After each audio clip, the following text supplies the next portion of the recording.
Video பார்க்குற எல்லாருக்குமே வணக்கம்.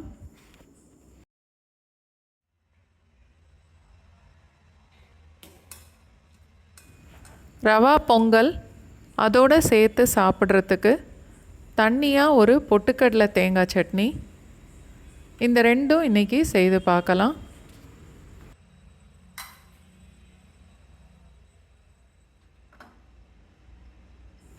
அரை கப் தேங்காய், 120 ml, 3-4 டேபிள் ஸ்பூன் அளவுக்கு பொட்டுக்கடலை, ஒரு பல்லு பூண்டு, 2 பச்சை மிளகாய்,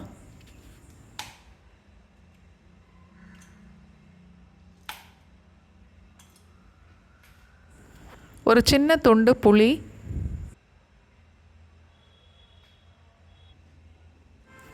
தேவையான அளவுக்கு உப்பு சேர்த்துட்டு மிக்சியில் நல்லா அரைச்சி எடுத்துக்கணும்.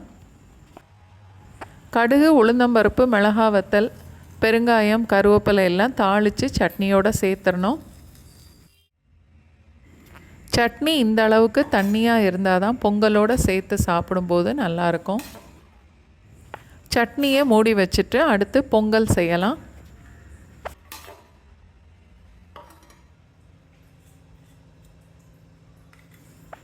ரவை வறுக்கிறதுக்கு ஒரு 3 டீஸ்பூன் அளவுக்கு நெய் சேர்த்துட்டு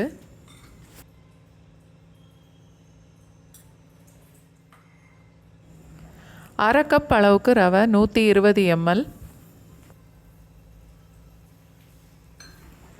அடுப்பு மீடியம் ஃப்ளேமில் வச்சுட்டு ரவை கொஞ்சம் கலர் மாறுற வரைக்கும் இந்த நெய்யில் வறுக்கணும்.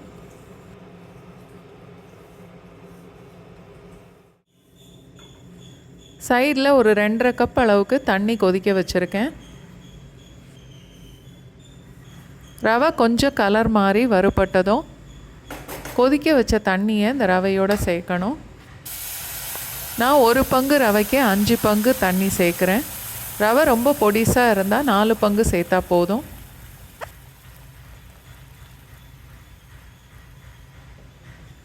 கால் கப்பு பாசிப்பருப்பு, 3/4 அளவுக்கு வேக வச்சு எடுத்திருக்கேன்.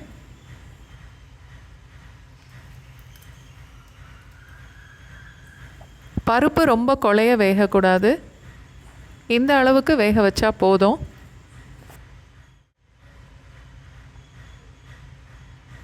தேவையான அளவுக்கு உப்பு,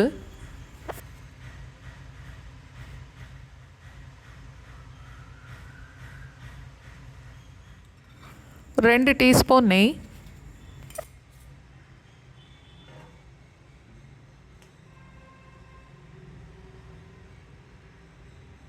எல்லாம் சேர்த்து நல்லா கலந்துட்டு ஒரு 2-3 நிமிஷம் வரைக்கும் லோ ஃப்ளேமில் மூடி வச்சிடணும்.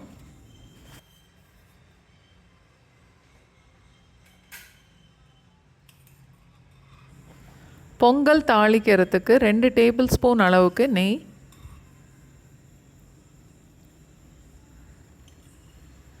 1 டீஸ்பூன் மிளகு, 1 டீஸ்பூன் சீரகம், 2 டேபிள் ஸ்பூன் அளவுக்கு முந்திரி பருப்பு,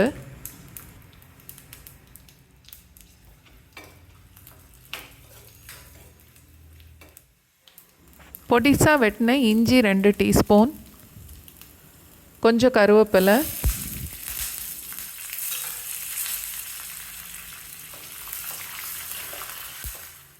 கால் டீஸ்பூன் பெருங்காயம்,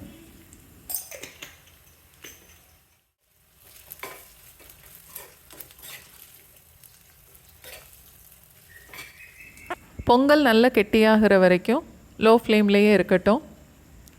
நடுவில் 2-3 தடவை நல்லா கிளறி விடணும்.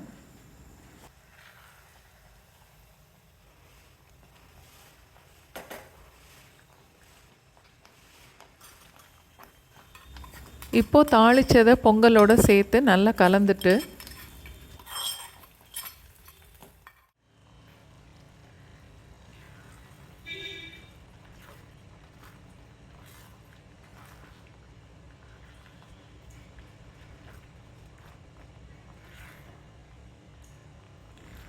இன்னும் 2 நிமிஷத்துக்கு மூடி வச்சிடலாம்.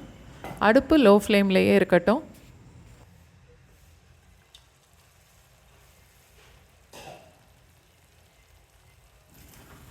பொங்கல் ஆறின உடனே இன்னும் கூட கொஞ்சம் கெட்டியாகும். தேவைன்னா இன்னும் ஒரு 2 டீஸ்பூன் அளவுக்கு நெய் சேர்த்துக்கலாம்.